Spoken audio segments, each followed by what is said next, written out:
the cloud can make a small business more secure, but it does not secure a small business. Ooh, I like that. Yes. I just came up with that one. We saw it happen live. I know. Your ears are still smoking. No. You're listening to the Help Me with HIPAA podcast, where HIPAA and humor collide to make learning fun. Your delightful hosts are Donna Grindle and David Sims. Relax. HIPAA help is on the way. Welcome to episode 375. Man, we're getting close to 400. Of the Help Me with HIPAA podcast. My name is David Sims of HIPAA for MSPs, and joining me is Donna Grindle of Carden. Good evening, Donna. Again with that. I know. Mess with me. I know. Well, it's another one of those scary episodes, even though we're not in the season.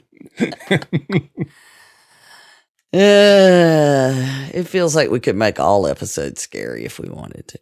Yeah, I know. Yeah. It's because today we're going to be talking about the cost of a data breach in 2022, which we do these every year. We've been doing them for quite a while. Yeah, and going way back. It's always interesting because I know when you look at it, you're like, yeah, cost of a data breach, X, Y, Z, whatever. But what you learn, if you listen carefully, it's not just about the money. You learn things like what really makes a difference in my program. What things can I do that's making the biggest impact? And what things should I really pay attention to that also makes the biggest impact in the wrong direction? Yeah. So, absolutely. It's been one of those things to help in the decision-making process for years for us. Yeah. And that's what I hope everybody gets out of it today as well. But before we dive into that, do want to remind everybody that the PriceSec Bootcamp, the 3.5-day in-person event that we had coming up is now coming up in March 12, 13, 14, and 15 in Louisville, Kentucky. Yes. So please, come one, come all to big event in 2023. Yep. So find out more at PriceSecBootcamp.com. All the information is there. It's going to be a great time. Lots of information. It's not going to be a conference. It's going to be a training event. So be ready to learn. Yeah, it's intensive work, but oh my goodness. As someone said, on their way in, they couldn't believe you could find 3 days worth of stuff to talk about HIPAA. And at the end, they're like, oh, I could see how you could do this even more days. Oh, yeah. It's like when you don't understand, it goes back to you don't know what you don't know. Mm-hmm. Yeah. Well, Don and I just got finished recording an entire week's worth of content for HIPAA for MSPs, for training, for the certified HIPAA MSP course. And man, just so much information. Yeah, we were exhausted. Yeah, I know. We were. And sick of talking to each other. Yeah. So you think 3.5 days? No, we did 4.5 days of nothing but video training just for one certification course. But well, it took us 4.5 days to create it. I wonder how much it'll be when we finish. Anyway. Yeah, that's true. All right. Yeah. So anyway, go check that out. And also remember, check out Carden Club and HIPAA for MSPs. You can find them both online. And you can go to cardenhq.com, find out more about Carden, or HIPAA4MSPs.com to find out more about that. And as always, thank you to our donors and those who help keep the show on the air, because we need all the caffeine we can get. All right, first up, our HIPAA Say What segment. Wow, guess what's happening? Well, this is exciting that OCR announced this week.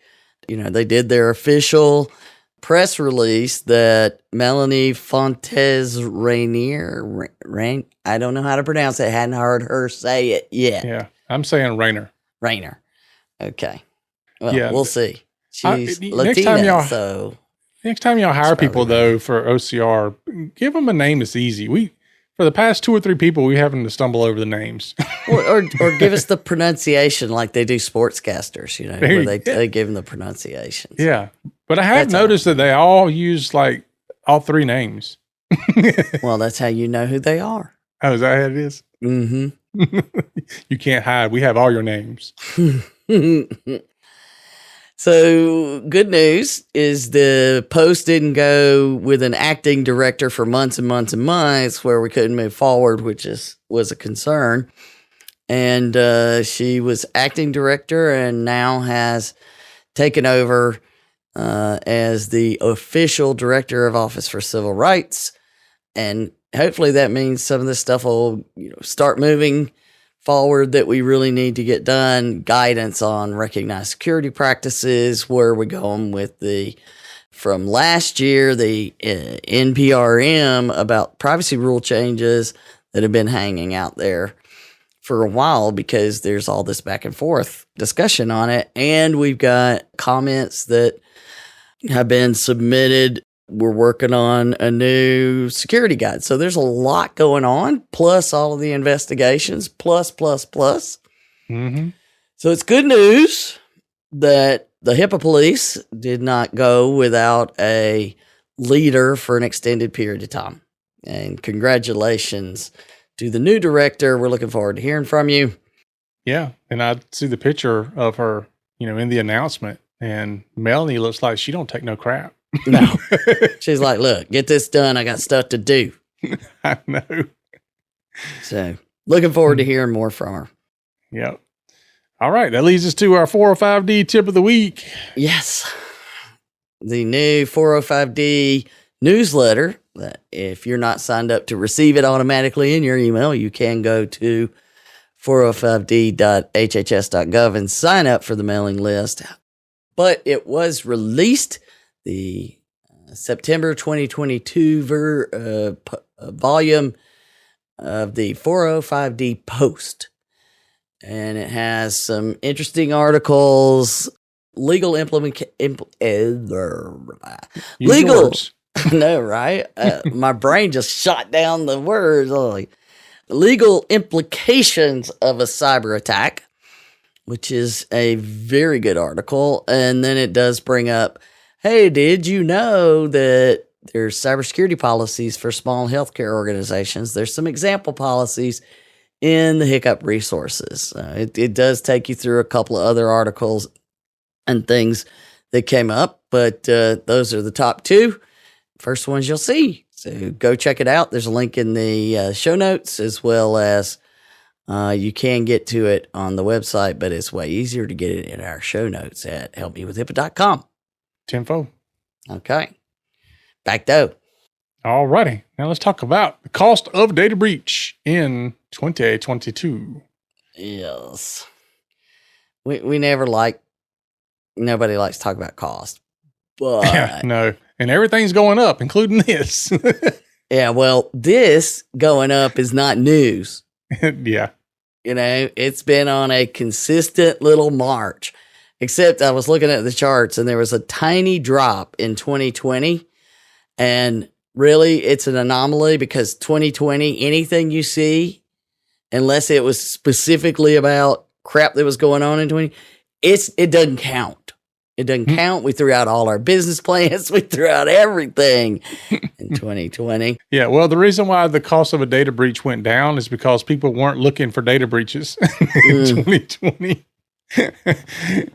Well, and they really picked up at the end of 2020, and these go March 2021 to March 2022 is what this report covers. It has been done by IBM with the Ponemon Institute for years and years. So 17 years to be exact. And this year it had 550 organizations globally, 17 countries, 17 different industries, 3,600 interviews with the organizations that were impacted by data breaches.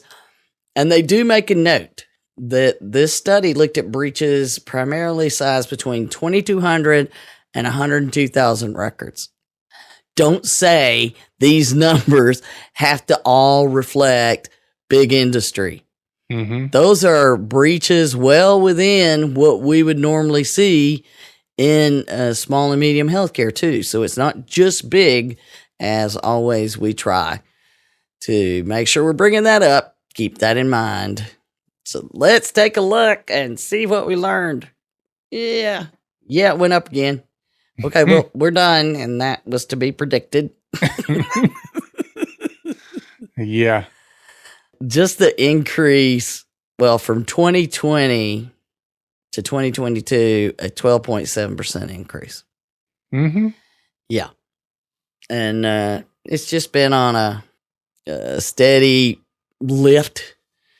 Going back to 2016, when the average cost of a data breach was $4 million. That's what it said.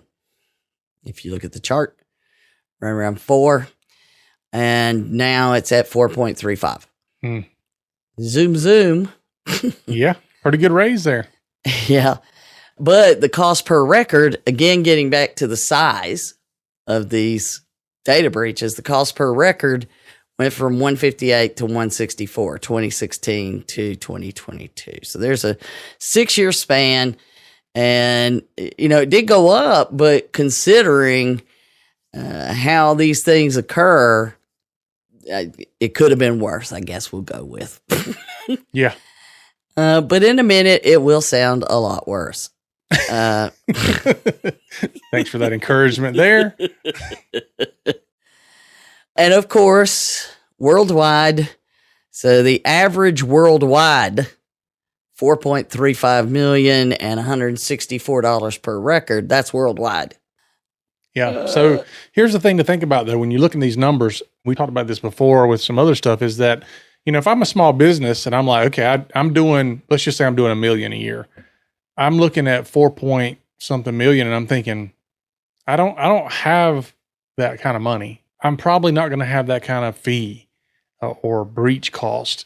But even if you don't, just take the cost per record, the $164, and multiply that by however many records that you have. If you got 2,000 patients, then it's 2,000 times 164. That's how you put this in relevant terms for yourself.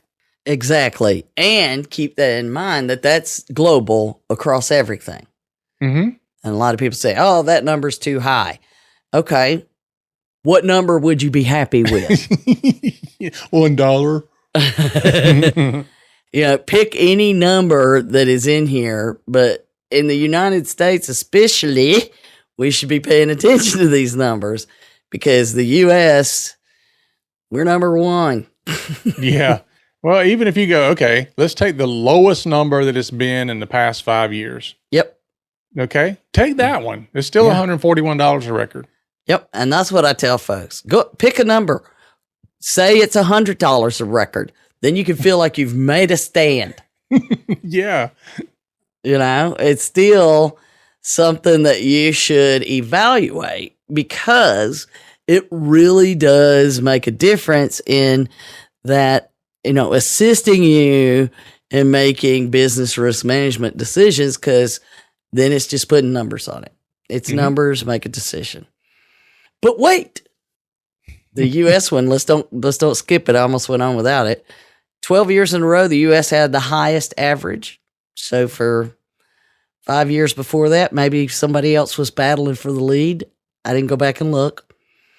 Our average in 2022, 9.44 million. Woo.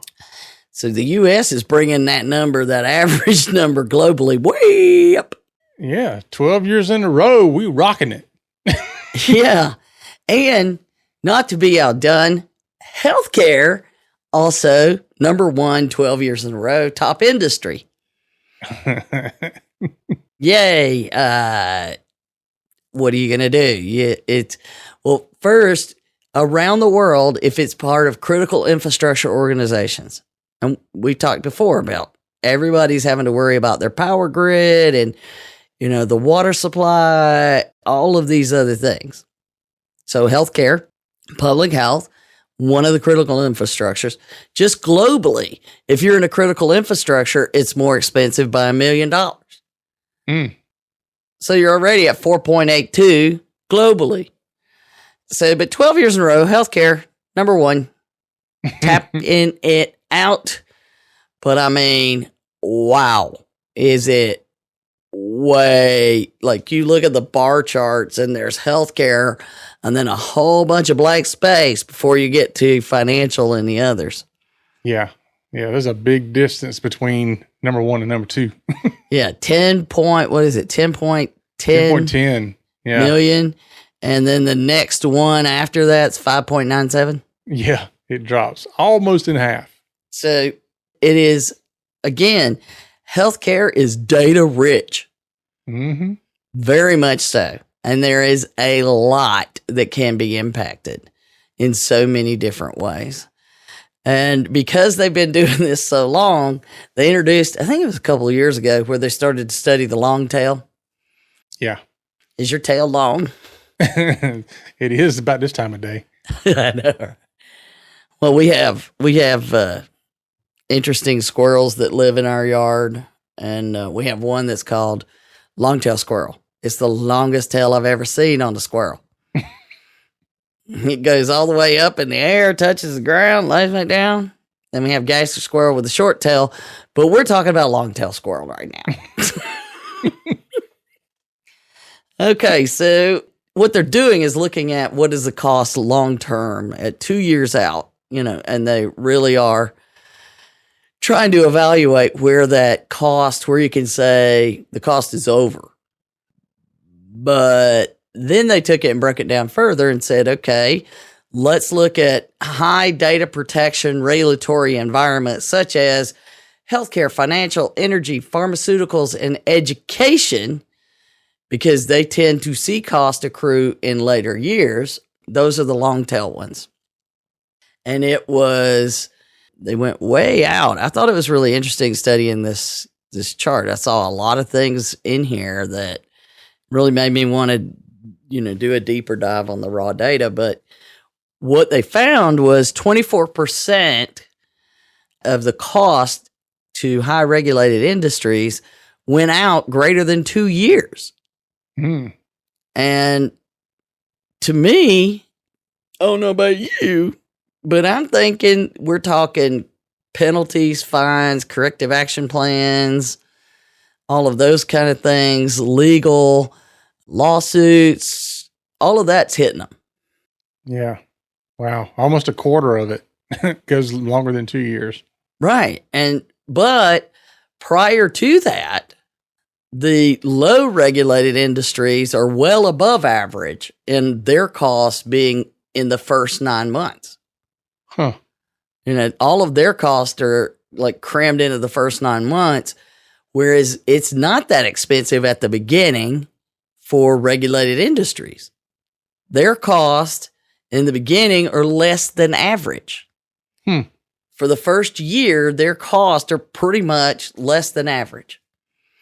And we'll get into some in a little bit. We'll come back to that. I want to tie it back in with something else. But if you look at it from that perspective, that the costs they're below average all the way, below average until you get to 21 months. It's either at or below average. And I thought that was pretty interesting. Very. So keep that in mind for later. And then some of the other news. I love you. David added some headings for me. Yes, sir. I'll have another. 83% had experienced more than one data breach. It was not their first time. And many of them are saying because of the expenses of this, we're going to increase the price of the services of the products because of the data breach. But it's hard to see. Again, it gets back to the long tail. You know, in healthcare, you don't have a lot of control over your pricing. You can't do a lot in healthcare. So this is not specifically asking healthcare. Just think about that, though. Out of all the people they studied, only 17% of them had a first-time data breach. Yeah. Everybody else was, oh, no, we've been there, done that.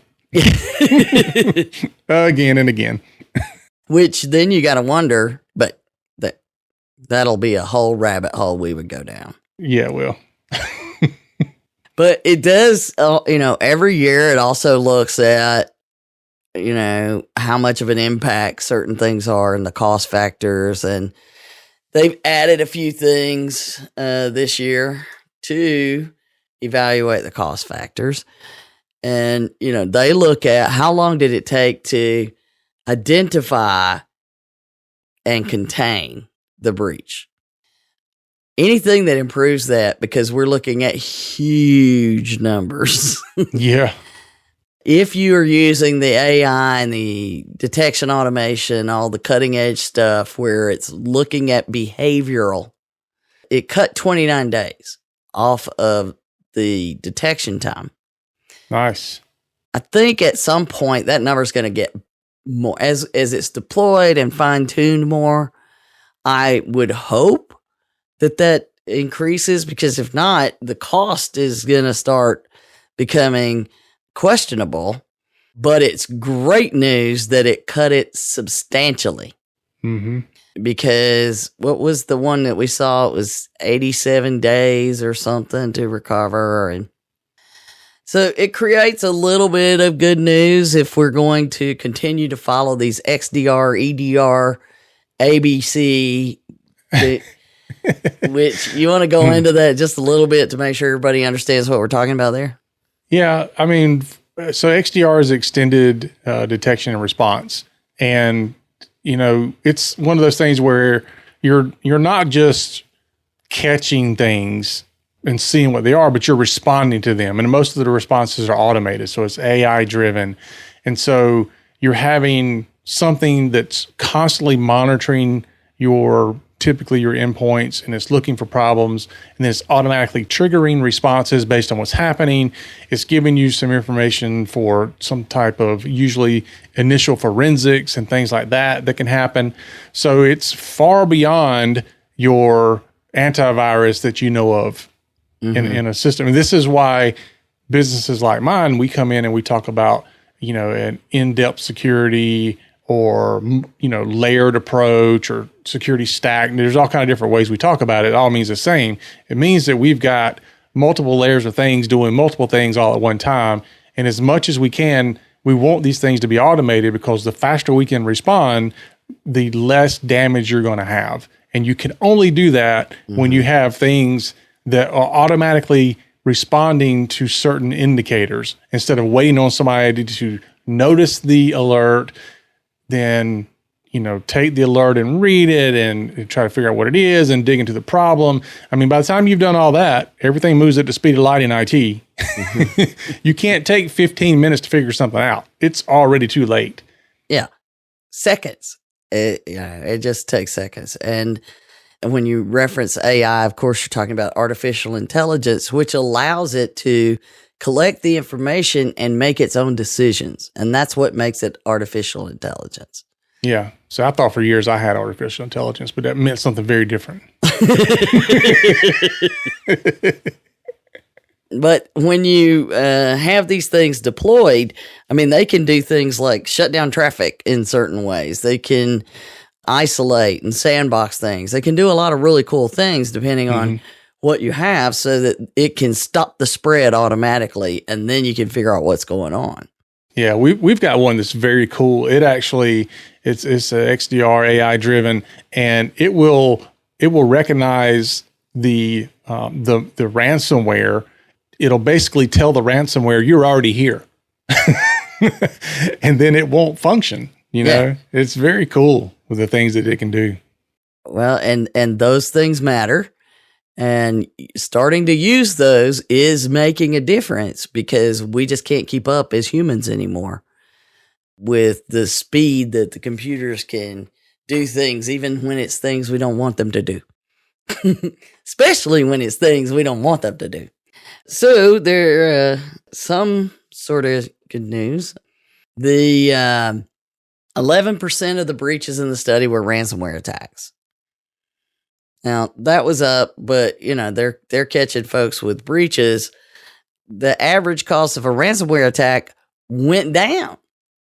What? If we just focused on ransomware attacks, went down slightly. not like $1 million, but from 4.62 to 4.54. And, it's still a scary way to have a breach because so many other things are impacted when they occur. But when they looked at how do they get in, which we've talked about before, how do they get in? What's the way?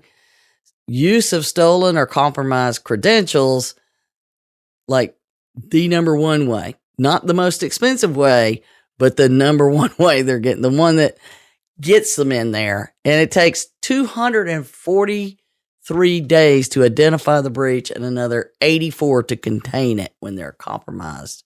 So it happens most often, and it has the longest life cycle.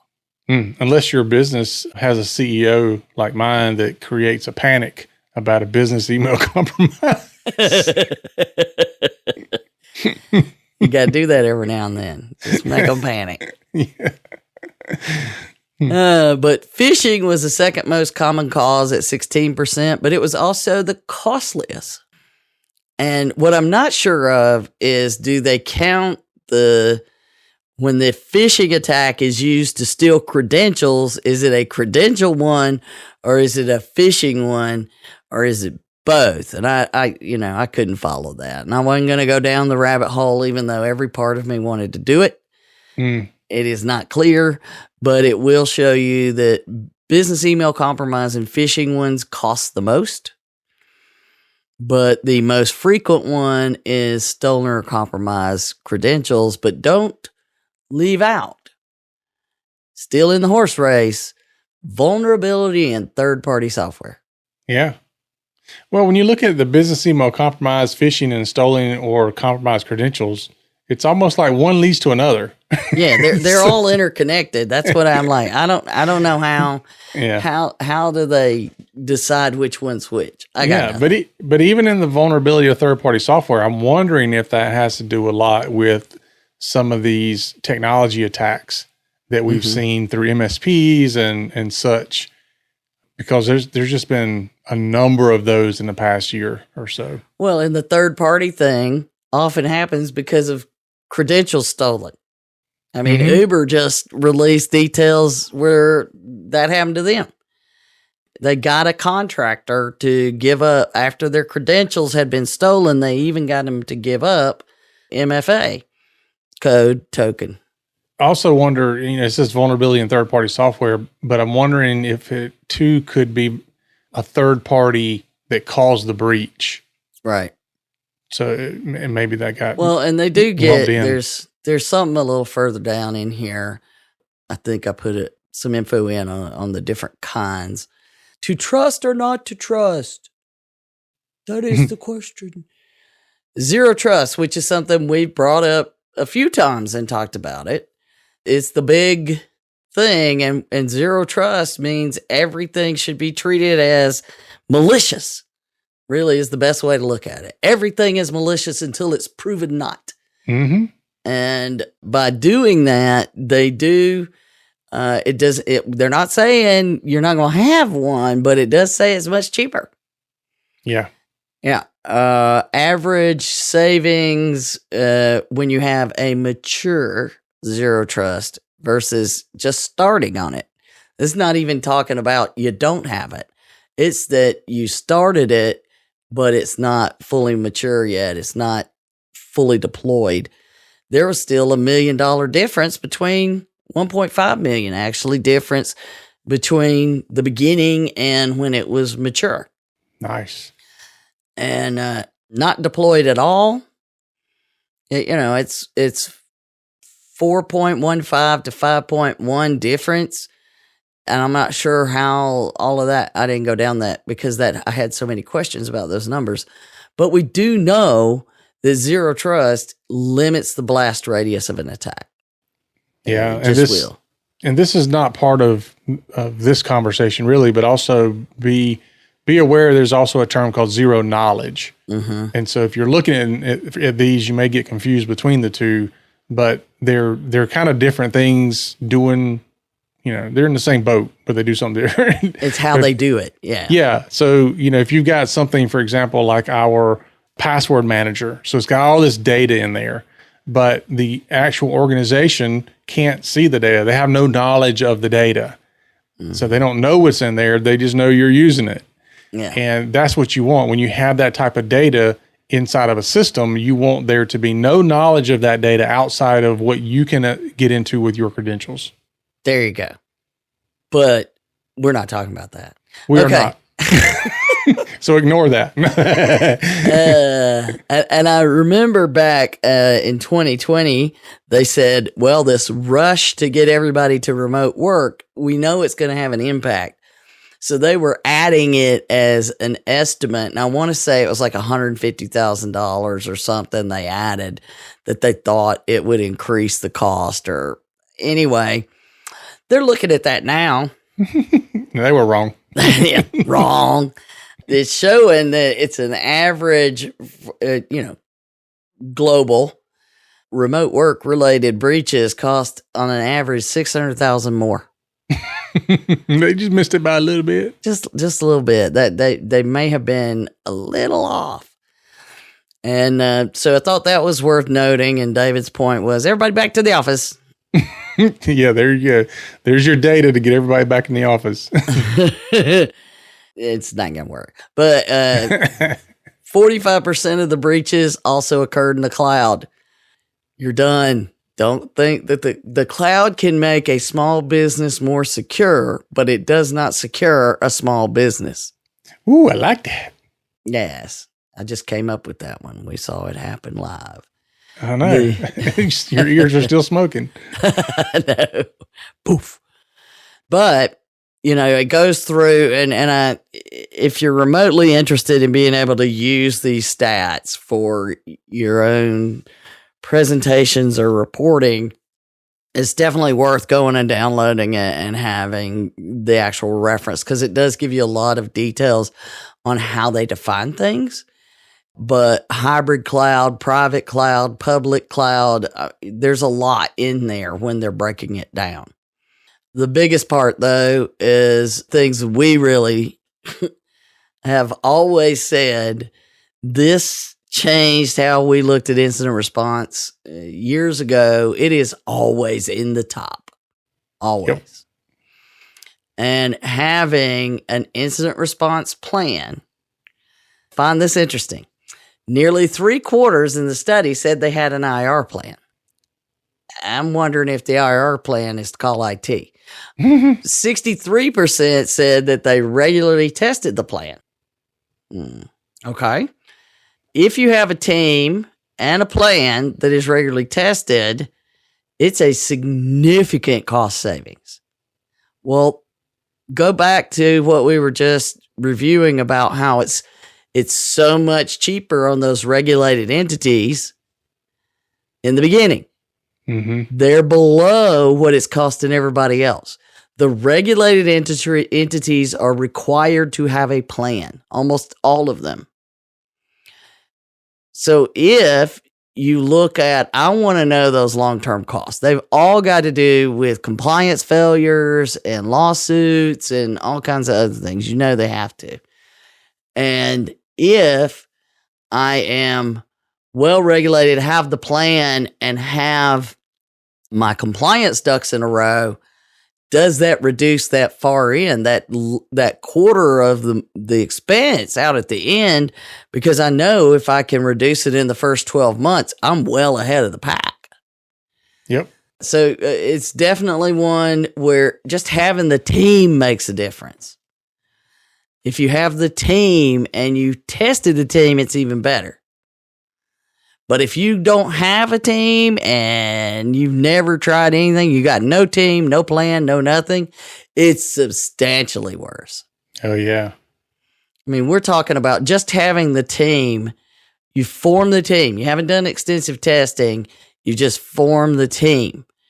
The forming of the team, it showed that the average for cost of the data breach in 2022, 3.74. Yeah. If I have nothing, it's 5.92. Wow. That's a big drop. Yeah. It's huge. So just having the team, And you can drop that number even further. If you've got the team and you've done testing, it drops down to 3.26. Interesting, though, is if you don't have a team but do the testing, not as big of a help. No.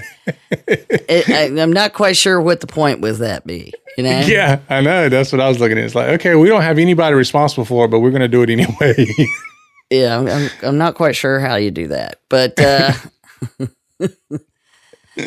maybe you have a plan, but you don't have a team assembled, so you just go grab the plan and everybody's still trying to figure out what to do in the test. And, maybe, I don't know. Maybe I call IT. Yeah, that's the plan. I'm outsourcing my IR. All of those pieces and parts, and knowing that if we bring in these XDR technologies and it reduces the time, and if we have the incident response plan and we're prepared to act, the overall cost will begin to truly drop and make things so much more bearable. Let's go with bearable. Mm-hmm. But the time to find these things is just brutal. When we look at the lowest time they have listed out of all the things, malicious insiders, the vulnerabilities, physical security, the other technical misconfigurations, it's 149 days to find it. And then 67 to contain it. And, to me, I look at it and I say, okay, I'm thrilled when things are found and contained within a matter of weeks. I can't imagine what they're like. And they did point out, getting back to the requirement to have an incident response plan, critical infrastructure industries identified and contain data breaches more quickly than others. I have a plan. I practice the plan because compliance. I'm not just checking the box. I have a plan and a practice plan. And that then, if you look at across the board, this study is telling us those same kind of things that we have learned through experience, but on a much bigger scale. And they did look at a wide variety of attacks. I was pretty surprised at how distributed it was related to, the kinds of things that we see. But, they covered things like IT failures, supply chain attacks, human error, ransomware attacks, and destructive attacks, which they just singled out ransomware from destructive because it is pretty destructive. But it was a pretty solid number, spread around pretty well as far as the kinds of things. And then we dig into, okay, what are the cost factors? That's what we always want to see, is how does the cost factor, what can we do to make it better? And what can we do to screw it up worse? Yep. So zooming in, well, we already talked about the AI, and then DevSecOps is where that's not what generally comes into play for non-technical people to understand and get involved in that. But after that, formation of the team, extensive use of encryption, employee training, extensive test of the plan, of the IR plan, business continuity, having insurance. I'm feeling something consistent with the stuff that we say is most important to have up and running. Mm-hmm. Sounds like it. Even down to managed security services is a savings factor. Yeah, I like that. But by far, the stuff that we're used to seeing in there, still there. Board level oversight, something we've been trying to encourage more of. Crisis management team, that's a new thing they added, but it's across the board, the things that you would expect that we deal with on a regular basis, and that if you're in a regulated environment, you're expected to do. Guess what? They save money in a data breach. Mm-hmm. Oh, who would have thunk it? Maybe that's why they're recommended. Maybe that's why they're required. I don't know, David. What do you think? I think so. Now, when we look at the things that make it more expensive, these are all things we always complain about. right? I mean, you're looking at, as far as the bottom ones, from making it a little worse to making it a lot worse. Okay, we did talk about the remote workforce. Overall, the cost did increase if that was involved. IoT, there's a reason that medical devices, connected devices, is part of the Hiccup 5 threats. Because guess what? Makes it worse. Not having people, we know. Lost or stolen devices, also one of the threats. Mm-hmm. How about that? Those are fine. We're leading up. And then we get to the top ones. Third-party involvement. Just like you said a minute ago. It's either the software or some sort of, attack coming through them, or somehow they created the problem. That's going to make it more expensive. Compliance failures. We've already hit on that. If we're going to try to save money, let's not have compliance failures. I bet you anything, a lot of those costs are out there at the way end. Mm-hmm. 2 years or more. Cloud migration, that one is always way up there, but it's like when you're in the middle of migrating things, you have a breach and you don't have it all clouded. You have a cloudy problem. It's a cloudy day. Yep, it's raining. But I'd like for you to really add your thoughts about the most expensive, or the way to add the most expense to a data breach. So that would be security system complexity, which you could say network complexity or whatever. But yes, it's been the bane of my existence for so long that some of these IT folks come in and make things so complicated that it's very difficult to protect because it's so complicated. And then that's what causes the problem. You've got it to where it's so complex you can't even deal with it yourself. And then there's vulnerabilities there that people can exploit. And I mean, every time we take over a new client, I see this where it's something where I'm scratching my head going, why in the world is this set up this way? This is way more complicated than it needs to be.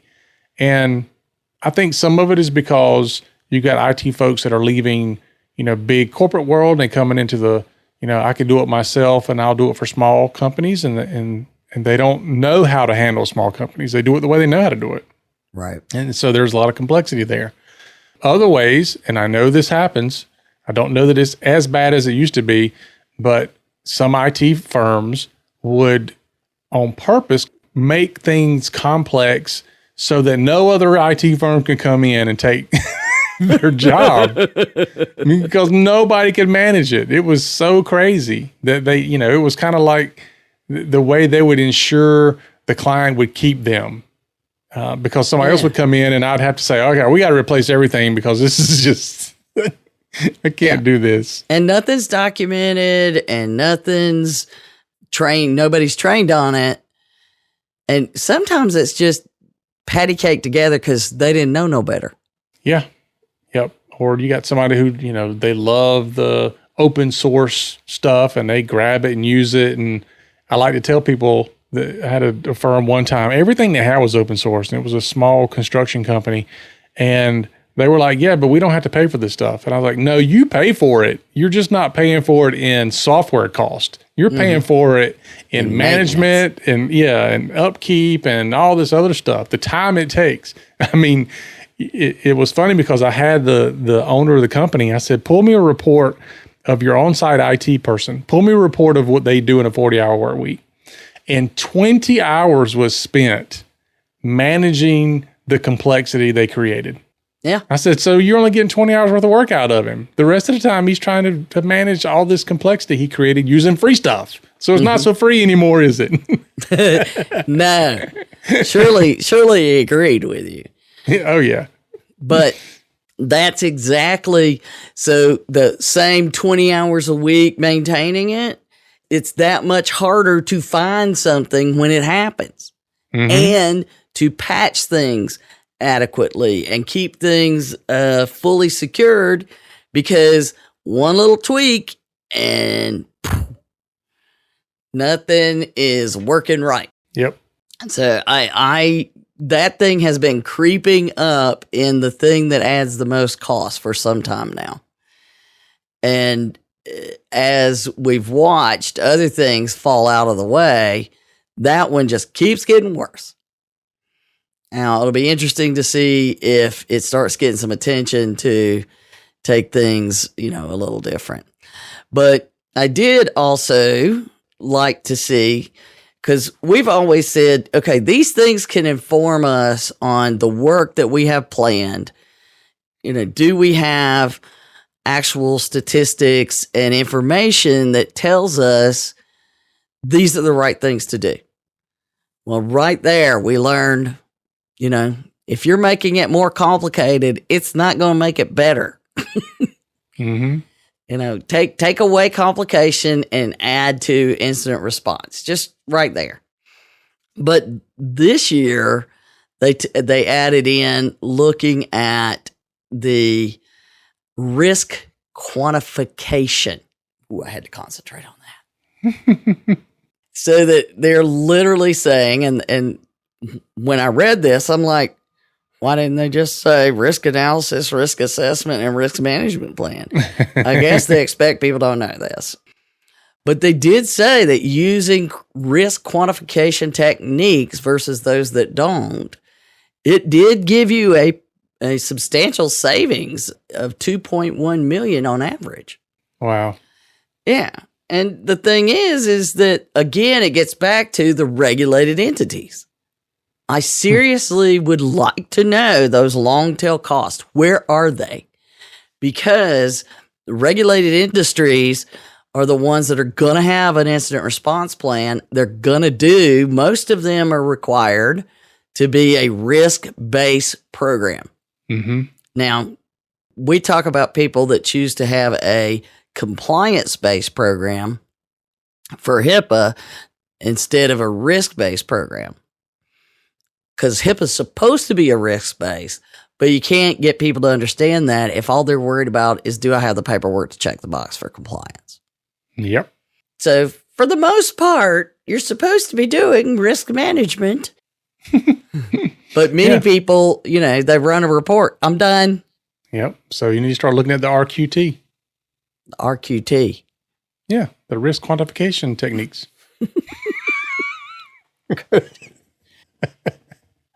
So they did say clearly they look at the impacts, including financial impacts, availability of data, and data integrity.